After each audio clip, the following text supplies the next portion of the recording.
Dieting చేసే వాళ్ళకి ఈ పచ్చడి మాత్రం చూపించకండి, ఫుల్ ప్లేట్ లాగించేస్తారు. అదేనండి క్యారెట్ తురుము పచ్చడి ఎలా చేసుకోవాలో చూసేద్దాం రండి. కావాల్సిన ఇంగ్రీడియంట్స్: ఎండుమిర్చి, ఆవాలు, మెంతులు, వెల్లుల్లి, జీలకర్ర.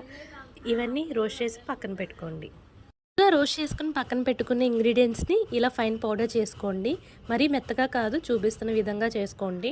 నెక్స్ట్ ఒక బౌల్లో ముందుగా తురుము పెట్టిన క్యారెట్ అండ్ మ్యాంగోని తురుముకొని చిన్న చిన్న పీసెస్ కూడా ఉంచుకోండి. టేస్ట్ ఇంకా బాగా తెలుస్తుంది. ఇప్పుడు మనం గ్రైండ్ చేసుకున్న పౌడర్ని దీనిలో వేసుకుని బాగా కలుపుకోవాలి. దానిలోకి తగినంత సాల్ట్ వేసుకోవాలి. ముక్కలకి పట్టేలాగా మిక్స్ చేసుకోవాలి.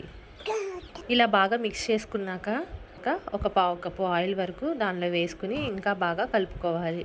నైట్ ఊరపెట్టి మార్నింగ్ పోపు పెట్టుకోవాలి.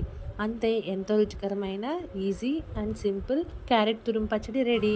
మీరు కూడా ఒకసారి ట్రై చేయాలి. అలానే మన ఛానల్ని సబ్స్క్రైబ్ చేయండి.